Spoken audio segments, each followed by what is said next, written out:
ready for some football?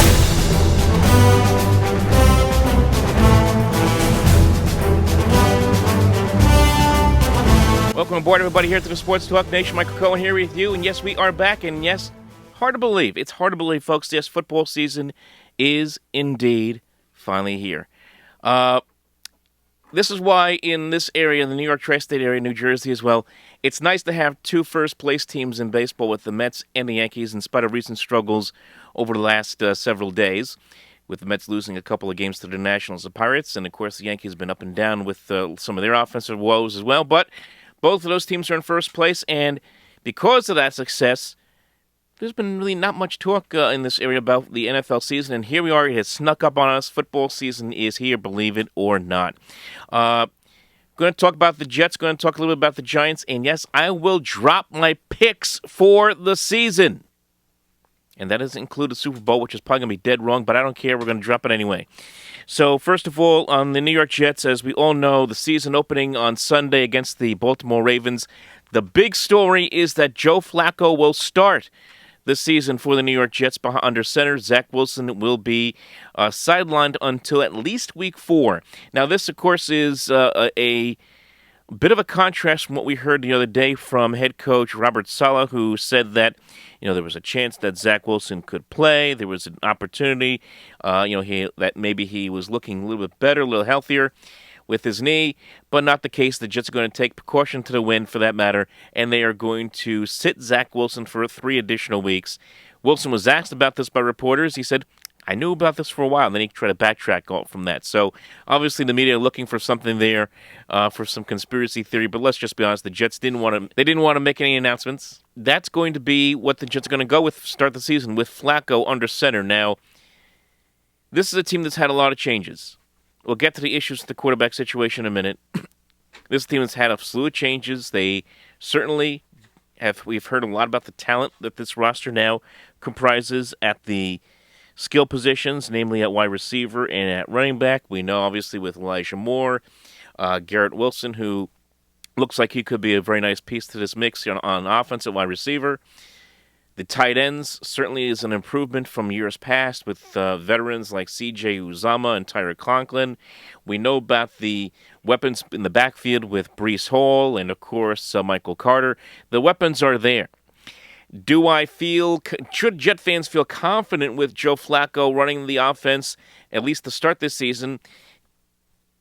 Yes, you should a little bit. I take that, again, very cautiously, very sheepishly, because, in a while since Flacco's been a regular starting quarterback in this league, but he is a veteran. He's been around the block. He knows this offense. I know that a lot of people want to harp on the fact that they didn't move the football much at all in preseason games, specifically against Atlanta and against the Giants, at least with the starters. But now's the regular season. Let's see how this thing flows. This is a team, again, that has some talent offensively and even has some talent defensively now. It's going to be very interesting to see how this team performs over the course of the season. Do I expect this team to be competitive as far as playoff spots are concerned or pushing up into the standings of the AFC East? I certainly do not. I certainly do not. Now, there are concerns going into this opener, especially the offensive line. We know that Mekhi Becton out for the season. We knew that, obviously, in training camp. But now Dwayne Brown, the veteran tackle who the Jets picked up after that Mekhi Becton injury, looks like he's not going to play this weekend against the Ravens because of a shoulder problem. So the Jets are going to have to mix and match. They're going to have to move George Font back over to left tackle, and they're going to have to figure it out at right tackle with Conor McDermott. So it's not going to be fun. So while the team has potential, while this team has some talent, that doesn't necessarily win you games. And I'll be curious to see how Joe Flacco does against what's going to be a very blitz-heavy Ravens defense. I expect the Ravens to get some hits on him. Remember, Flacco, while he is a veteran quarterback who's been around the block a little bit, he can't move around as mobilely as, let's say, Zach Wilson can, who's a little bit younger in that pocket against the Ravens defense. I think this will be a tough task from that standpoint. That said, moving forward over the course of the season, I do have concerns about Zach Wilson. Where is he going to be in his development? We may not see him until week 4, and that was the earliest, according to Robert Saleh, which means we may end up having to wait for him even longer So his development right now is very much in flux and in question for the New York Jets. So from that standpoint, I would be concerned at the quarterback position, as intriguing as it might be to see some of these the other pieces come together, and as good as they may be, and as curious as I am to see how Michael Clemens plays a defensive end, and Jermaine Johnson coming off the edge, and Sauce Gardner, those are going to be players going to be watching on the defensive side of the ball. It's all going to be about the quarterback play for the Jets and how they are going to not just be perceived moving forward as a team, but also how they're going to progress throughout the course of the year this season, and whether they feel someone like a Zach Wilson could be the guy moving forward. And I know you can say, well, isn't Zach the guy? They drafted him second overall. We all know in this league, it's a fickle league to begin with. If the quarterback doesn't show much or has struggles even through year two, teams will start having questions. And with the injuries now a factor, those questions are going to persist. It kind of feels a little bit like 2003 from that standpoint, because in 2003, a little bit, not much, 2003, you had Chad Pennington going down with an injury in a preseason game against the Giants. Missed the start of the season. Vinny Testaverde was the quarterback that year. To start the year, was struggling, and that team started off very poorly. They were losing close games, ended up 6-10 that year. Could I see something similar for the Jets? Well, let's go to the schedule. And there it is. I have them right now at a record of 6 wins and 11 losses. I think they could get off to a very rough start this year. I definitely see a loss this week against Baltimore. Cleveland, I'll give the Jets the win. I don't know what the Cleveland Browns are. I mean, obviously with the whole drama with Deshaun Watson, obviously not going to be there for 11, 12 weeks. Jacoby Brissett, that's their guy. I'll give the Jets the victory there. But Cincinnati, Pittsburgh, I think are going to be very tough. Obviously the Bengals, AFC champions. I think Pittsburgh's going to be better than people think. I think they'll be in the mix for a wild card.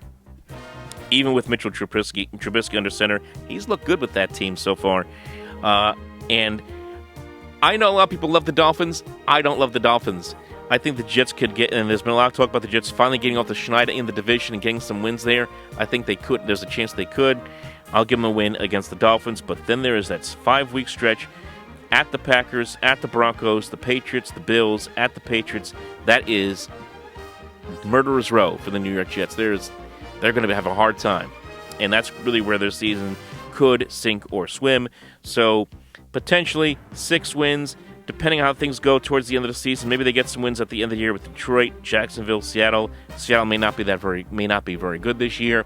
Maybe that's how the Jets end up with 6 wins this year. So it's going to be a rough year for the Jets this year. It really is. It's going to be a year that's going to test the patience of a lot of fans, I think, at times. And it's going to be a year where we're still trying to figure out who this team and what this team really is moving forward. As far as the Giants are concerned, this is a weird year for the Giants because they have a new coach in Brian Daboll. He's brought a lot of energy there. They have a new GM in Joe Shane. Both of these guys coming from Buffalo. Both of these guys have had a lot of success in Buffalo. Can they bring it here to the New York Giants? Can the Giants start to figure things out? And they're rolling the dice with Daniel Jones one more time. There was speculation that maybe if Daniel Jones isn't the starter, they may end up rolling with Tyrod Taylor, who they've known, obviously, from their days in Buffalo as well. That's not exactly an endorsement of Daniel Jones, as we all know. He's mistake-prone. I think it could be a topsy-turvy year again for the Giants. Kayvon Thibodeau, their number 1 draft pick on defensive end, obviously is going to miss the start of the season with his knee injury that he suffered in the preseason game against the Bengals. So once he gets back, I'm curious to see how he develops as a pass rusher. But again, kind of like the Jets, it's all about the quarterback position, and it's all about the development of the quarterback. The Giants are a team that has a lot of questions. The Giants are just trying to figure out, do they have the right pieces there to move forward with? Saquon Barkley in a make-or-break-it year. Kenny Golladay had a nightmare season last year. Didn't look great in the preseason. A lot of fans are down on him. He's got to step it up big time this year. Sterling Shepard coming off of an injury riddled. He's got injury problems right now. So I don't love what the Giants what the Giants' situation as far as being competitive this year. Are they the worst team in the NFC East? Maybe. I think Washington could be a little bit worse. That's going to be a battle for last place, but I have the Giants right now. Boom, let's bring up the schedule. I have them at 5-12 on the season, so it's not exactly going to be scintillating football here in the tri-state area. Let's just say that. If you're a Mets fan and Yankees fan, and you happen to be rooting for one of these two football teams, thank your lucky stars you got the Mets and Yankees in first place. Thank your lucky stars we could have baseball into mid-October, maybe even late October for that matter. Knocking on wood. And because we're going to need that. We're going to need that, especially with the football season coming up here in this area, with these two teams. How do I see the 2022 season panning out? I'm just going to drop it right here, folks. You can look at that. You can criticize. You can scoff at it all you want. Look, these things aren't perfect. I mean, everyone gets these things wrong anyway. What is my Super Bowl pick here for this year? You see it right there. You've been staring at it for a while, and you're probably going, "What the hell is with this guy thinking? What is this man thinking? He is crazy. He needs his head. Looked at." But I'm taking the Buffalo Bills and the Green Bay Packers in the Super Bowl, and holding onto your seats, people in upstate New York. I know you're probably going to say, "Don't do this to us! Don't you dare do this to us!" But I'm taking the Bills to win the Super Bowl 38-31 over the Packers. There you go. So that's your picks here for the season. And again, folks, the top story for the Jets, what's it going to be what's this going to look like as far as Joe Flacco under center? I think it could be a bit rough sailing, and we'll see what happens when Zach Wilson gets back. It's going to be about the quarterback again, even with all of the young talent they have now brought in with Joe Douglas making a lot of moves. It's going to be an interesting season to watch how this plays out. Like and subscribe, folks. We'll talk to you next time right here on the Sports Talk Nation.